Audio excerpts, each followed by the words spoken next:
Good morning to all, my name is Lalit Acharya. स्वागत है आपका मेरे इस YouTube channel Kedar nursing academy में। दोस्तों, आज अपना तीसरा लेक्चर है सेल का। पहले दो लेक्चर्स में अपन इंट्रोडक्टिव पार्ट क्लियर किया था, उसके बाद दूसरे लेक्चर्स में अपन ने कुछ गोल्डन पॉइंट्स देखे थे। ठीक है, तीसरा लेक्चर अपना है सेल मेम्ब्रेन और साइटोप्लाज्म के। सबसे पहला जो टॉपिक मैं ले रहा हूँ सेल मेम्ब्रेन, उसके बाद अपन साइटोप्लाज्म के बारे में पढ़ेंगे। सेल मेम्ब्रेन को दूसरा नाम प्लाज्मा मेम्ब्रेन के नाम से भी अपन जानते हैं। ठीक है, तो सेल मेम्ब्रेन को अपन दूसरे नाम से क्या जानते हैं?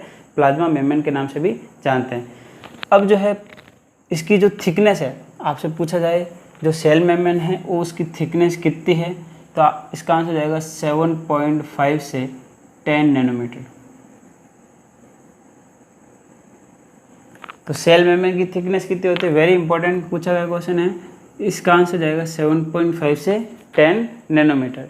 उसके बाद सेल मेम्ब्रेन किसकी बनी होती है या फिर सेल मेम्ब्रेन क्या कंटेंट करके रखती है, तो आंसर जाएगा फॉस्फोलिपिड।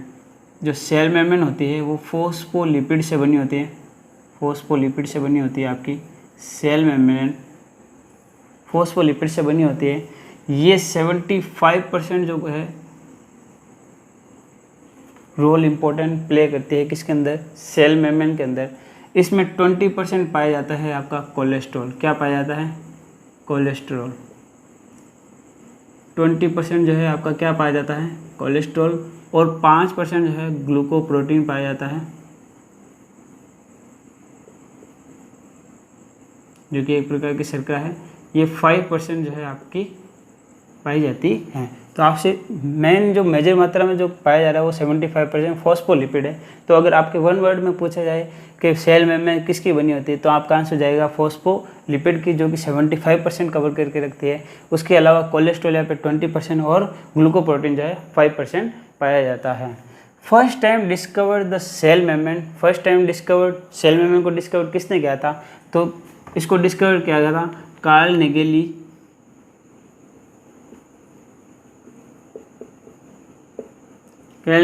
एंड ग्रेमेस के द्वारा जो है इसको डिस्कवर्ड किया था।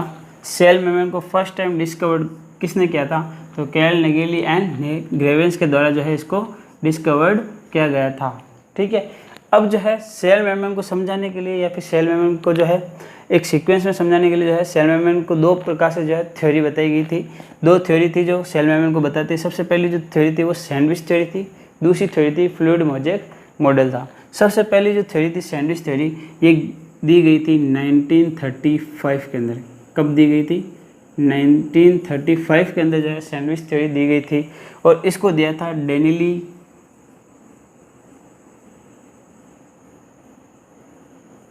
एंड डेविसन के द्वारा।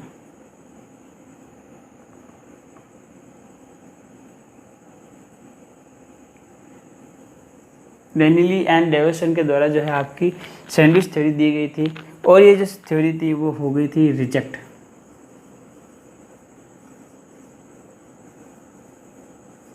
रिजेक्ट क्यों हुई थी? इन्होंने ये बताया था कि जो सैंडविच थ्योरी जो थी, उन्होंने ये बताया था जो सेल मेम्ब्रेन है वो सैंडविच की तरह पाई जाती है। सैंडविच की तरह का मतलब ये होता है जो सैंडविच होता है उसमें ऊपर और नीचे की तरफ दोनों की तरफ क्या पाया जाता है? ब्रेड होती है, और इसके बीच में क्या होता है? चीज़ सब्सटेंस होता है, तभी सैंडविच का निर्माण होता है। तो इन्होंने जो ब्रेड बताई है ऊपर और नीचे की तरफ, ये जो ब्रेड थी उन्होंने ये बताया ये जो ब्रेड है ऊपर और नीचे की तरफ ये बनी होती है प्रोटीन से। किससे बनी होती है? प्रोटीन से। और ये जो प्रोटीन होता है वो कंटिन्यूअस फॉर्म में होता है। किस प्रकार से होता है? कंटिन्यूअस फॉर्म में होता है। मतलब इस लेयर्स में प्रोटीन ही पाया जाएगा, दोनों तरफ जो है प्रोटीन ही पाया जाएगा और कुछ भी नहीं पाया जाता है। और अंदर की तरफ जो चीज़ी सब्सटेंस होता है जो सैंडविच में पाया जाता है, उन्होंने ये बताया ये लिपिड का बना होता है। किसका बना होता है? लिपिड का बना होता है। इन दोनों तरफ जो पाई जाती है वो है प्रोटीन, और बीच में जो पाया जा रहा है वो लिपिड है। जबकि फ्लूइड मोज़ेक मॉडल जो था उसने ये बताया था जो प्रोटीन जो बीच में पाया जा रहा है, जिस तरीके से देखिएगा आपके बीच में एक डायग्राम आ रहा होगा, इस डायग्राम में देखिएगा, इस डायग्राम में क्या है? ऊपर की तरफ आप देखिएगा जो प्रोटीन पाया जा रहा है उस प्रोटीन के अंदर देखिएगा आपको ग्लाइकोलिपिड्स भी पाई जा रही है इस तरफ की तरफ, और कोलेस्ट्रॉल जो कार्बोहाइड्रेट है वो भी पाया जा रहा है, ग्लूकोप्रोटीन भी पाया जा रहा है, ग्लोबुलर प्रोटीन भी पाया जा रहा है। तो इस प्रकार से जो है प्रोटीन जो है कंटिन्यूस फॉर्म में नहीं होता है, और जो है आप बीच में देखिएगा फॉस्फोलिपिड की बाई लेयर पाई जा रही है। ठीक है, बीच में जो है फॉस्फोलिपिड की बाई लेयर पाई जा रही है, और आपको बीच में एक कोलेस्ट्रॉल भी दिख रहा होगा। तो इस प्रकार से जो है आपका प्रोटीन जो है कंटिन्यूस फॉर्म में नहीं है, ये इनकंटिन्यूस फॉर्म में होता है, ठीक है। तो इस प्रकार से जो ये थ्योरी जो थी रिजेक्ट की गई थी। अपन इसीलिए पढ़ते हैं क्योंकि अपने क्वेश्चन पूछा जाता है कि सैंडविच थ्योरी कब दी गई थी, तो याद रखिएगा 1935 के अंदर जो है आपकी सैंडविच थ्योरी दी गई थी। और किस वैज्ञानिक ने दी थी, तो डेनिली एंड डेविसन के द्वारा दी गई थी, ठीक है। इन्होंने जो है ये थ्योरी रिजेक्ट क्यों हुई थी, क्योंकि इन्होंने ये बताया था प्रोटीन जो है कंटिन्यूस फॉर्म में पाया जाता है, जबकि फ्लूइड मोज़ेक मॉडल में बताया गया था प्रोटीन जो है कंटिन्यूस फॉर्म में नहीं होता है, उसमें कहीं कहीं बीच बीच में जो है कोलेस्ट्रॉल भी पाया जा रहा है, ठीक है, और कुछ शुगर की शर्कराएँ भी पाई जा रही है, ठीक है, शुगर्स के मॉलिक्यूल्स भी पाए जा रहे हैं और कुछ इंट्रिंसिक प्रोटीन भी पाए जा रहे हैं, ठीक है, जो कि आपको डायग्राम में स्पष्ट दिख रहा होगा, ठीक है। इसीलिए जो ये थ्योरी जो थी रिजेक्ट की गई थी। फ्लूइड मोज़ेक मॉडल जो था वो दिया गया था 1935 के अंदर, अब 1972 के अंदर, याद रखिएगा 1935 के अंदर सैंडविच थ्योरी दी गई थी। फ्लूइड मोज़ेक मॉडल जो है 1972 के अंदर दिया गया था और इस मॉडल को जो है एस.जे. सिंगलर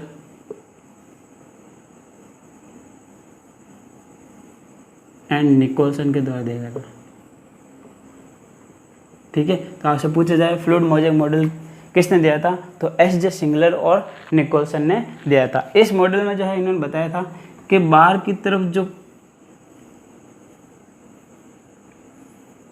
जो बाई लेयर पाई जा रही है, इस बाई लेयर में जो हेड जो है बाहर की तरफ जो क्या पाया जाएगा, हेड पाया जाएगा। जिस तरीके से आपको डायग्राम में दिख रहा होगा, जो ऊपर की तरफ आपको इस प्रकार से दिख रहा है गोलेनुमा स्ट्रक्चर, ये आप उसका हेड है और ये बाहर की तरफ पाया जा रहा है, तो ये हाइड्रोफिलिक टाइप का होता है। किस प्रकार का होता है, हाइड्रोफिलिक टाइप का जो है आपका हेड पाया जा रहा है। और अंदर की तरफ जो है आउटसाइड द फ्लूइड, अंदर की तरफ जो फ्लूइड के पास नहीं है, फ्लूइड से दूर है, ये है हाइड्रोफोबिक पार्ट और ये है टेल और ये होता है हाइड्रोफोबिक पार्ट। देखिए जो हाइड्रोफिलिक पार्ट होता है वो जल में घुलनशील नहीं होता है, इसीलिए दोनों तरफ जो है आपका हेड पार्ट होता है और अंदर की तरफ जो टेल पार्ट होता है जो कि घुलनशील होता है, इसीलिए ये अंदर की तरफ होता है, ये हाइड्रोफिलिक टाइप का होता है, ठीक है। तो यहाँ पे देखिएगा ये इस प्रकार से अपनी सेल मेम्ब्रेन का निर्माण होता है। तो आप देखिएगा ये एक सेल मेम्ब्रेन है, इसके अंदर की तरफ क्या पाया जाता है, साइटोप्लाज्म पाया जाता है, क्योंकि ये एक सेल है।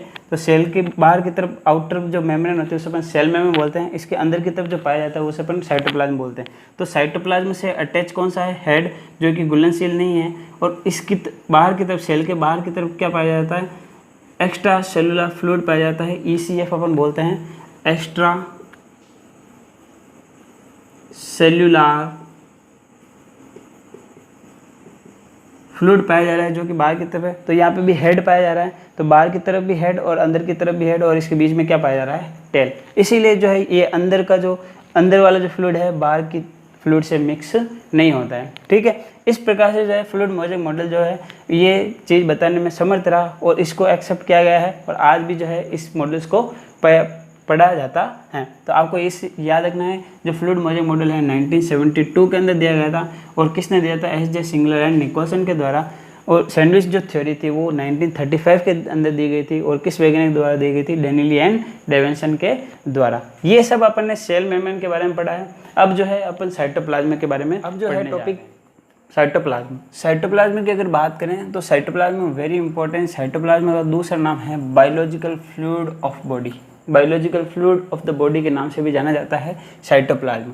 दूसरा पॉइंट है it is the portion between cell membrane and nuclear membrane. बहुत इंपॉर्टेंट है, ये आपकी सेल होगी और सेल के बाद आपने बताया था जो आउटर जो कवरिंग होती है अपन ने बोला है इसको सेल मेम्ब्रेन, ये सेल मेम्ब्रेन हो गई आपकी,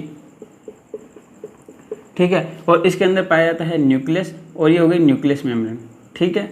तो इनके बीच में जो पोर्शन पाया जा रहा है इसको अपन क्या बोलते हैं, अपन साइटोप्लाज्म। तो it is the portion between the cell membrane and nuclear membrane, ठीक है, समझ में आ गया। देखिए process of forming of the cytoplasm, very very very important. Process of forming cytoplasm is known as assimilation, very important.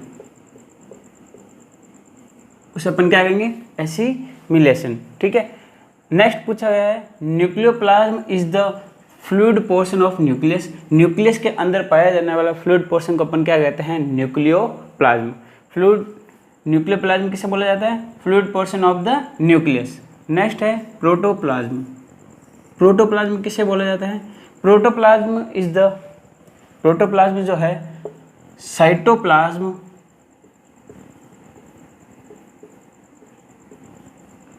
Plus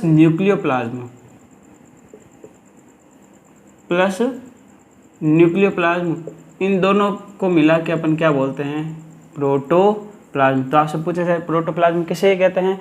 cytoplasm plus nucleoplasm को जो है प्रोटोप्लाज्म कहा जाता है। या फिर आप कह सकते हैं ऑल ओवर सेल के अंदर जो फ्लूइड पाया जाता है वो चाहे न्यूक्लियोप्लाज्म हो प्लस साइटोप्लाज्म हो, इन दोनों को मिला के अपन क्या बोलते हैं? प्रोटोप्लाज्म। देखिए न्यूक्लियस के अंदर पाया जाने वाला फ्लूइड कहलाता है न्यूक्लियोप्लाज्म, ठीक है, और सेल के पोर्शन के अंदर पाए जाने वाले को अपन बोलते हैं साइटोप्लाज्म, ठीक है। ये न्यूक्लियोप्लाज्म है।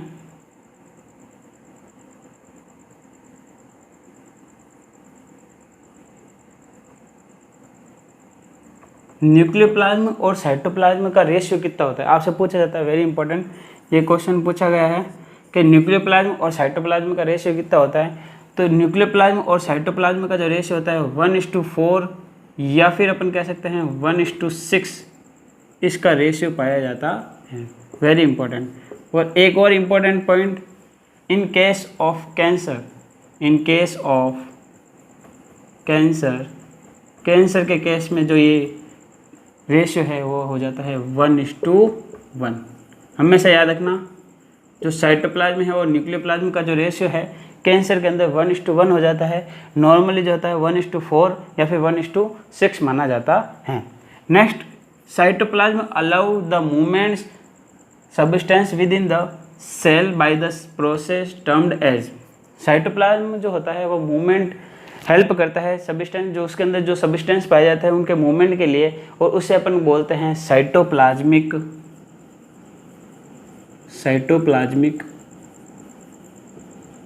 स्ट्रीम या फिर स्ट्रीमिंग, उसे अपन क्या बोलते हैं? Cytoplasmic streaming. तो ये कंप्लीट पोर्शन था साइटोप्लाज्म का, जिसके अंदर अपन ने पहला पोर्शन बताया था बायोलॉजिकल फ्लूइड के नाम से जाना जाता है। यह एक पोर्शन है between the cell membrane and nuclear membrane.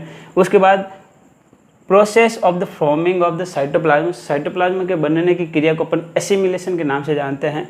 Nucleoplasm क्या है? न्यूक्लियोप्लाज्म एक पोर्शन है न्यूक्लियस के अंदर पाया जाने वाला जो फ्लूइड होता है उसे अपन न्यूक्लियोप्लाज्म बोला जाता है। फिर अपन ने पढ़ा है प्रोटोप्लाज्म किसे बोला जाता है? साइटोप्लाज्म प्लस न्यूक्लियोप्लाज्म को मिला के अपन क्या बोलते हैं? प्रोटोप्लाज्म। अब जो न्यूक्लियोप्लाज्म और साइटोप्लाज्म का रेशियो कितना होता है नॉर्मल? तो 1:4 और 1:6 जो है आपका नॉर्मल रेशियो होता है। ये एक नॉर्मल रेशियो होता है। और इन केस ऑफ कैंसर ये 1:1 पाया जाता है, ठीक है। न्यूक्लियोप्लाज्म और साइटोप्लाज्म का जो रेशियो है 1:1 पाया जाता है, किसमें? कैंसर के अंदर।